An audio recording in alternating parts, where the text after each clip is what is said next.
വൃന്ദയുടെ ടിക്കറ്റിന്റെ കാര്യം പറഞ്ഞേക്ക്. ഓക്കെ. പെട്ടെന്നെന്താ സാരംഗ് ഇങ്ങനൊരു മീറ്റിംഗ്? ബിസിനസ്സിലെ കാര്യങ്ങളൊക്കെ വളരെ പെട്ടെന്നല്ലേ. ഞാനൊരു വലിയ മനുഷ്യനെ കാണാനാ പോകുന്നത്. ഒരുപക്ഷെ ഫ്യൂച്ചറിൽ നമുക്ക് വലിയ ഗുണം ചെയ്യുന്ന ഒരാൾ, ഒരു കിങ് എന്നോ കിങ് മേക്കർ എന്നൊക്കെ വിളിക്കാവുന്ന ഒരാൾ. നല്ല കാര്യം. പെട്ടെന്നുള്ള യാത്ര മലേഷ്യയിലേക്കായതുകൊണ്ട് ഞാൻ കരുതി. താനെന്ത് കരുതി? മായയും യാമിമോളും പോയതിനു ശേഷം ഞാൻ അങ്ങോട്ട് പോകുന്നോ? എടോ, കുറച്ചുകൂടെ നന്നായിട്ട് ചിന്തിച്ചുകൂടെ? ഞാൻ മോശമായിട്ട് ചിന്തിച്ചില്ല. ചോദ്യത്തിന്റെ ലക്ഷണം കണ്ട എനിക്കറിയാമല്ലോ. യാമിമോൾക്ക് ഒരു വെക്കേഷൻ ട്രിപ്പ് പോകണമെങ്കിൽ അവളെ കൊണ്ട് പോകാൻ എനിക്കറിയാം. ഇനി എന്റെ സുഹൃത്തിനൊപ്പം അവളെ കൊണ്ടുപോകണമെങ്കിൽ അതിന് എനിക്ക് ഭയമില്ല. പിന്നെ എന്തിനാടോ ഞാൻ ഇങ്ങനെയൊക്കെ ഒരു യാത്ര പ്ലാൻ ചെയ്യേണ്ട ആവശ്യം? ഒരു നോർമൽ മനുഷ്യന്റെ മനസ്സിൽ തോന്നുന്ന ചോദ്യം അതേ ഞാൻ ചോദിച്ചുള്ളൂ. എന്റെ ഈ യാത്രയുടെ ഉദ്ദേശം രഞ്ജിത്തിനോട് ചിലപ്പോൾ ആരെങ്കിലും ചോദിച്ചു എന്ന് വരും. കൂടുതൽ വിശദീകരണങ്ങൾ വേണ്ട. മൈഥിലി ചോദിക്കുന്നല്ലേ ഉദ്ദേശിച്ചത്? ഞാനൊന്നും പറയുന്നില്ല. ഒരു വലിയ രഹസ്യം സൂക്ഷിക്കാൻ ഞാൻ തന്നെ ഏൽപ്പിക്കൊന്നുമല്ല. ഇതിനൊക്കെ മറുപടി പറയാൻ താല്പര്യമില്ല. ഓക്കെ, എനിക്ക് ചില ഫയൽസുകൾ വേണം. ഡീറ്റെയിൽസ് ഞാൻ തനിക്ക് മെയിലിടാം. സാരംഗ് എന്നായിരിക്കും തിരിച്ചെത്തുക? ഡേറ്റ് കൺഫേം ആയില്ല. എന്തായാലും ഞാൻ വിളിച്ചു പറയാടോ എല്ലാ വിശേഷങ്ങളും. ഓക്കെ.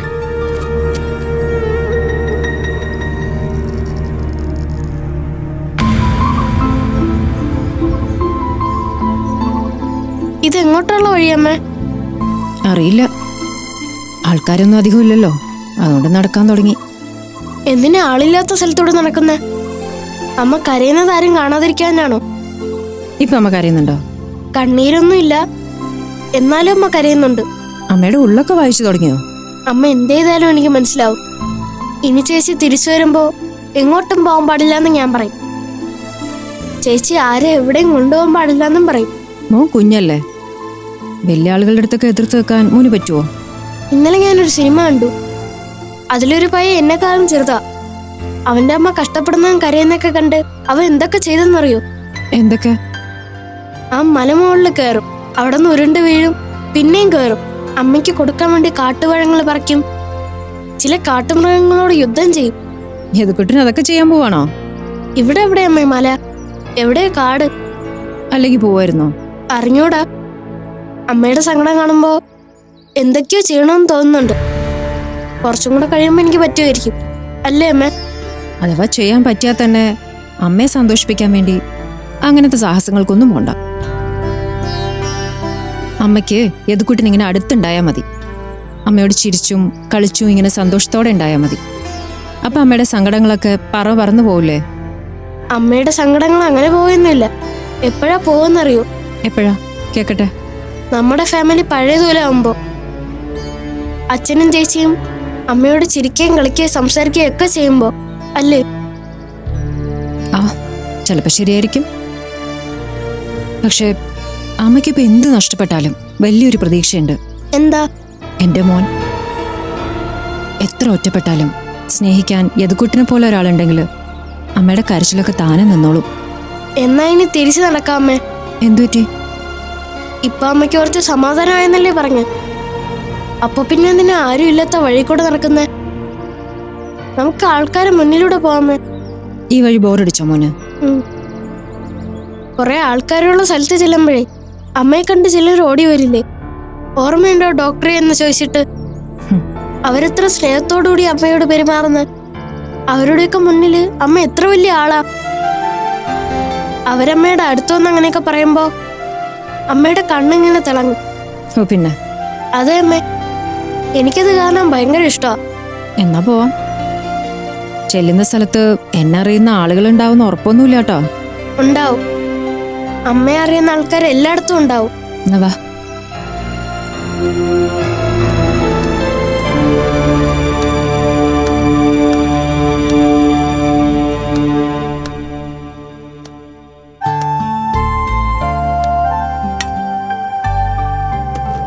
ഇന്നേട്ടൻ കോളേജിൽ വന്നതിന് ഗുണമുണ്ടായി കേട്ടോ. എന്താ? അവന്മാരൊന്നും പിന്നെ എന്റെ അടുത്തേക്ക് വന്നിട്ടേ ഇല്ല. എന്നാ നിന്നെ എല്ലാ ദിവസവും കോളേജിൽ കൊണ്ടുവിടാൻ ഞാൻ രഞ്ജിത്തിനോട് പറയാം. അയ്യോ വേണ്ട വേണ്ട, ഇനി ഞാൻ പോക്കോളാം. നാളെ നിനക്ക് കോളേജില്ലല്ലോ? ഇല്ല. അപ്പൊ രാവിലെ മുതല് നമുക്ക് കുറച്ച് പരിപാടിയുണ്ട്. എന്തെങ്കിലും ജോലിയാണോ? ഒരു ജോലിയും ഇല്ല. രാവിലെ നമ്മൾ റെഡിയാവുന്നു, എല്ലാരും കൂടി ഒന്ന് പുറത്തു പോകുന്നു. എങ്ങോട്ട്? അങ്ങനെ ഒരു ചോദ്യമില്ല. എവിടെയെങ്കിലുമൊക്കെ പോവാൻ തോന്നിയാ പോവും. ഒരു കറക്കം, പിന്നെ കുറച്ച് പർച്ചേസ് ഉണ്ട്. വീട്ടു സാധനങ്ങളാ? വീട്ടു സാധനങ്ങളൊക്കെ ഞങ്ങൾ ഒന്നിച്ചു പോയി വാങ്ങിച്ചോളാം. പർച്ചേസ് ഒക്കെ നിനക്ക. കുറച്ച് നല്ല ഡ്രസ്സ് എടുക്കണം. എനിക്ക് ഉള്ളതൊക്കെ മതി. പോരാ, നിനക്കുള്ള ഡ്രസ്സുകളൊക്കെ ഞാൻ കണ്ടല്ലോ. ഇതെന്റെ തീരുമാനമാണ്. പൊന്നുമുളങ്ങ് അനുസരിച്ചാ മതി. അങ്ങനൊന്നും ചെയ്യാൻ പാടില്ലെന്ന് അമ്മ പറഞ്ഞിട്ടുണ്ട്. അമ്മായി വരട്ടെ. ചില കാര്യങ്ങൾ അമ്മായിയോട് എനിക്ക് പറയാനുണ്ട്. ഉപദേശിച്ച് ചീത്തയാക്കി വച്ചിരിക്കാൻ നിന്നെ.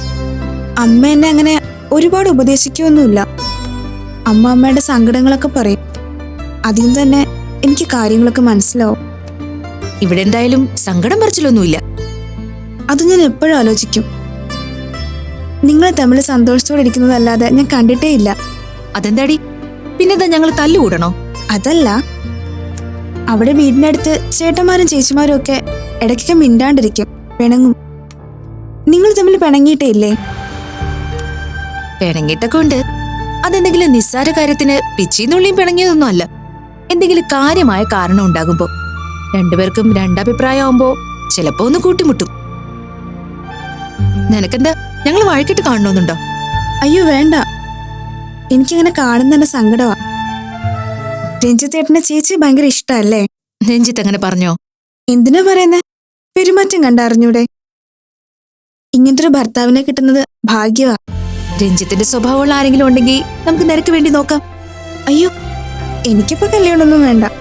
പഠിച്ചു കഴിഞ്ഞ് നല്ലൊരു ജോലി കിട്ടി കുറച്ചു കാലം അമ്മയ്ക്ക് വേണ്ടതെല്ലാം വാങ്ങിക്കൊടുത്ത് അമ്മയെ നല്ല വണ്ണം നോക്കിയതിനു ശേഷം കല്യാണത്തിനെ കുറിച്ച് ഞാൻ ആലോചിക്കും.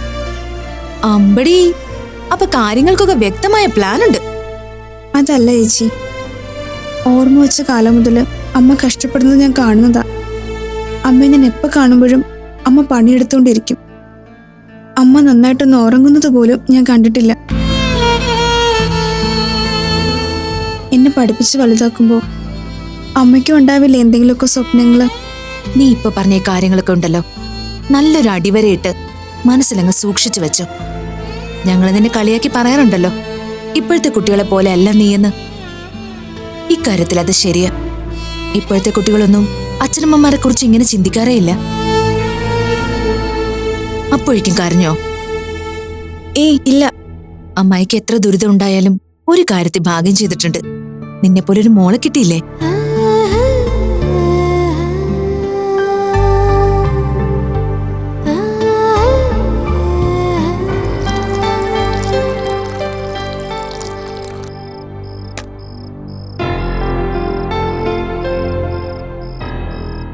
ഇത്ര നേരമായിട്ടും യാമി മോൾക്കൊന്നും വിളിക്കാൻ തോന്നിയില്ലല്ലോ മാഡം. ചേച്ചി വിളിക്കില്ല സുമേന്റി. ചേച്ചിക്ക് നമ്മളോടൊക്കെ അത്ര ദേഷ്യമില്ലേ? ഇല്ല മോനെ, എത്ര ദേഷ്യം ഉണ്ടായാലും ഇത്ര ദൂരത്ത് പോയി നിൽക്കുമ്പോ എന്തായാലും വിളിക്കും, അല്ലേ മാഡം?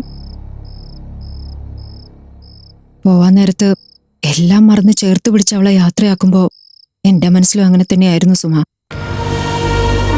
ഇപ്പൊ തോന്നാ പറഞ്ഞയച്ചത് തെറ്റായി പോയെന്ന്. ഞാൻ അതേ വാശിയോടെ നിൽക്കണമായിരുന്നു. എന്തു ചെയ്തും ഈ യാത്ര തടയണമായിരുന്നു. മാഡം വിഷമിക്കാതിരിക്കെ, ചിലപ്പോ അവിടെ ചെന്നെത്തിയതിന്റെ തിക്കും തിരക്കും ഒക്കെ ആയിരിക്കും. രാത്രി അങ്ങോട്ട് വിളിക്കാൻ വേറൊരു മാർഗവുമില്ല. മാഡം സാറിനോട് ചോദിച്ചില്ലേ? സാറിങ്ങനെ ഞാൻ 4-5 തവണ വിളിച്ചു, ഫോൺ എടുത്തില്ല. അതും കരുതിക്കൂട്ടി തന്നെയാ. ആ കാര്യത്തിൽ എനിക്ക് സംശയമൊന്നുമില്ല.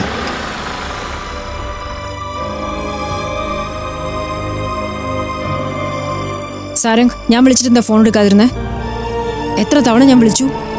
ഐ എം സോറി, ഞാൻ കണ്ടില്ല. എന്നാലും അത് കഴിഞ്ഞ് ഫോൺ എടുക്കുമ്പോ എന്റെ മിസ് കോൾ കാണില്ലേ? ഓക്കെ, എന്റെ മിസ്റ്റേക്കാണ്. അല്ല, താനെന്താ അത്ര ടെൻഷനില്? മോള് വിളിച്ചോ? അവൾ അവിടെ എത്തിയോ? അവൾ അവിടെ സേഫ് ആണോ? മൈഥിലി, താനിങ്ങനെ ഓവർ റിയാക്ട് ചെയ്യേണ്ട കാര്യമില്ല. മോൾ അവിടെ എത്തി. അവരിപ്പോ അവിടെ ഒരു ഹോട്ടലിലാണ് തങ്ങുന്നത്. അവർക്ക് അവിടെ ഒരു കുഴപ്പമില്ല, ഹാപ്പിയാണ്. അവളെന്താ എന്നെ വിളിക്കാതിരുന്നത്? അതെനിക്കറിയില്ല. വിളിക്കാൻ സാരംഗ് പറയണ്ടേ? അത്രയെങ്കിലും ഒരു മര്യാദ മോളെ പറഞ്ഞുവിടുമ്പോ അച്ഛന് തോന്നിയില്ലല്ലോ. അവരിപ്പോ റെസ്റ്റ് എടുക്കാവോ? അത് കഴിയുമ്പോ വിളിക്കും. നോ സാരംഗ്, എനിക്ക് ഇപ്പൊ അവളോട് സംസാരിക്കണം. മായ ഒന്ന് വിളിക്ക. 5 മിനിറ്റ് മുമ്പ് ഞാൻ വിളിച്ചതേ ഉള്ളൂ. വീണ്ടും വീണ്ടും അവരെ ഡിസ്റ്റർബ് ചെയ്യേണ്ട കാര്യമില്ല. ഡിസ്റ്റർബോ? അവളുടെ വിവരം അറിയാൻ വേണ്ടി ഞാൻ വിളിക്കുന്നത് എങ്ങനെ ഡിസ്റ്റർബൻസ് ആവുന്നത്? സാരംഗ്, എനിക്ക് എന്റെ മോളുടെ കൂടെ ഒന്ന് സംസാരിക്കണം. കുറച്ച് കഴിയുമ്പോൾ തന്നെ വിളിക്കാൻ ഞാൻ പറയാം. സാർ, മാഡത്തിന് സമാധാനത്തിന് വേണ്ടിയല്ലേ, ഒന്ന് വിളിച്ചു കൊടുക്കോ? സുമയ്ക്ക് ഓർമ്മക്കുറവുണ്ടോ? ചില കാര്യങ്ങൾ വീണ്ടും വീണ്ടും ഓർമ്മപ്പെടുത്തേണ്ടി വരുന്നുണ്ട് സുമയ്ക്ക്. മോള് വിളിക്കുമ്പോൾ ഞാൻ പറയാം, അല്ലെങ്കിൽ ഫോൺ തരാം. സാരംഗ്, ഇനിയിപ്പോ താൻ ചോദിക്കാൻ പോകുന്ന എന്താണെന്ന് എനിക്കറിയാം. ഈ യാത്രയുടെ പുറകിൽ എന്തെങ്കിലും ഗൂഢാലോചനയുണ്ടോ? മലേഷ്യയെ തന്നെ അട്ടിമറിക്കാൻ വേണ്ടിയിട്ടാണോ അവർ പോയിരിക്കുന്നത്? അങ്ങനെയുള്ള വലിയ വലിയ ചോദ്യങ്ങളല്ലേ? അഹങ്കാരമാണ് മനസ്സിൽ. ഞാൻ സമ്പൂർണ്ണമായി തോറ്റു എന്നുള്ളതിന്റെ അഹങ്കാരം. അതെന്നോട് വ്യക്തമായിട്ട് പറഞ്ഞതാണല്ലോ, പിന്നെന്താ ഒരു സംശയം? പല കാര്യങ്ങളിലും തോറ്റുപോയ എനിക്ക് വല്ലപ്പോഴും ഡോക്ടർ മൈത്രിയുടെ മുമ്പിലൊന്നും ജയിക്കണ്ടേ?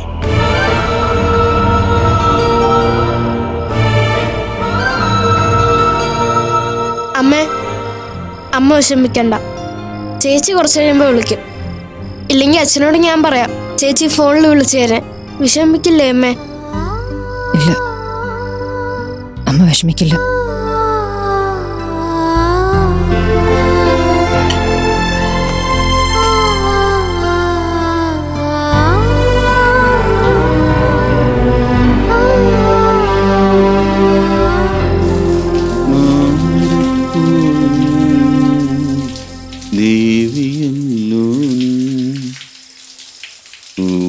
അരുൺ, അച്ഛൻ നേരത്തെ ജ്വല്ലറിയിൽ ഒരു ബില്ല് വന്നില്ലേ, അതെവിടെ വെച്ചേക്കുന്നേ? അതാ പേഴ്സിലുണ്ട്.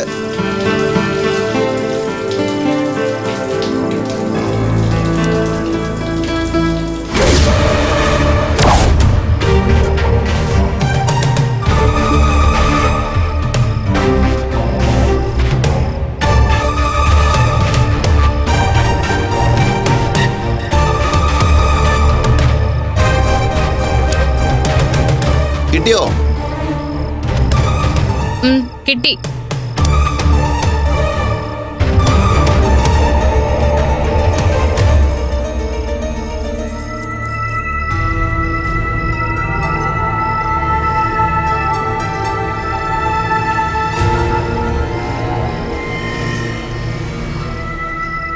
താൻ ഒന്ന് റെഡി ആയിക്കോ, നമുക്കൊന്ന് കറങ്ങിയിട്ട് വരാം.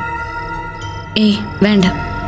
എടോ, രാത്രി അലഞ്ഞിരിഞ്ഞ് കിടക്കുന്നതിന്റെ ഒരു രസമുണ്ടല്ലോ, അതെനിക്ക് പറഞ്ഞാൽ മനസ്സിലാവില്ല. അല്ല, താൻ പറഞ്ഞിട്ടുണ്ടല്ലോ ഫ്രണ്ട്സായിട്ട് കറങ്ങി കിടക്കുന്നുണ്ടെന്ന്. അന്നത് വളരെ എൻജോയ് ചെയ്യുമെന്നും പറഞ്ഞിട്ടുണ്ട്. ഇപ്പൊ വേണ്ടെന്നേ പറഞ്ഞുള്ളൂ. എന്തുപറ്റി? തലവേദനയുണ്ടോ? കൂടെ കൂടെ ഉണ്ടല്ലോ ഇപ്പൊ. ഏയ് തലവേദന ഒന്നുമില്ല. അതെന്താ അരുണിന്റെ പേഴ്സിലെ മൈഥിലി മാമിന്റെ ഫോട്ടോ വെച്ചിരിക്കുന്നത്? ഓഹോ, അതോ. എനിക്ക് ആദ്യം ഒരു പേഴ്സ് തരുന്നതേ ഫാദറാ, അതും 10 വയസ്സുള്ളപ്പോ. അതിലൊരു കർത്താവിന്റെ പടം ഉണ്ടായിരുന്നു.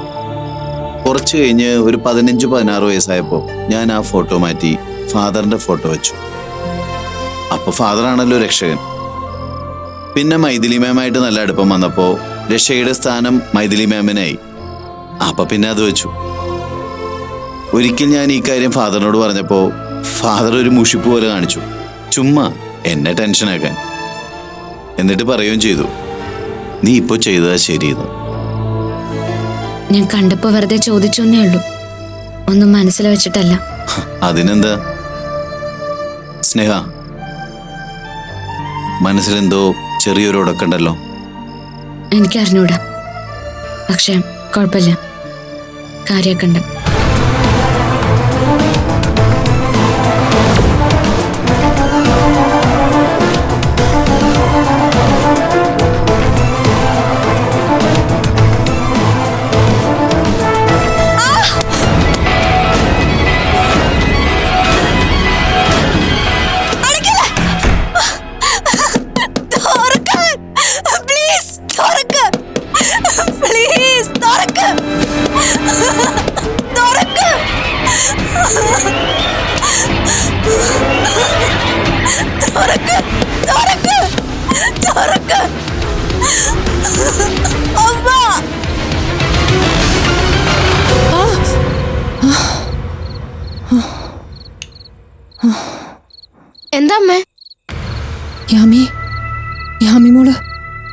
അമ്മയ്ക്ക് എന്താ പറ്റിയേ? അമ്മ സ്വപ്നം കണ്ടോ? ചേച്ചിയെ പറ്റിയ? അതെ. അമ്മ അമ്പലത്തിൽ കരഞ്ഞു പ്രാർത്ഥിച്ചില്ലേ? അത് ദൈവങ്ങൾ കേട്ടിട്ടുണ്ടാവില്ലേ? അപ്പൊ പിന്നെ ചേച്ചിക്ക് എന്താ പറ്റുക? അമ്മയ്ക്ക് ഉറങ്ങാൻ പറ്റുന്നില്ലടാ. കണ്ണടയ്ക്കുമ്പോ ചേച്ചിയുടെ മുഖം മാത്ര. വിഷമിക്കല്ലേ അമ്മ, എനിക്ക് സങ്കടമാവും. ചേച്ചിയാവും അമ്മ.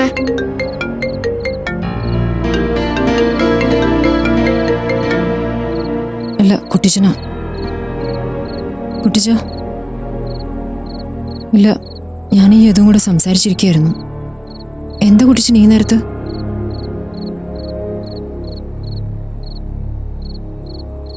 നാളെയോ? വരാം. എന്താ കാര്യം? ശരി, ഞാൻ വന്നോളാം. എന്താ അമ്മ?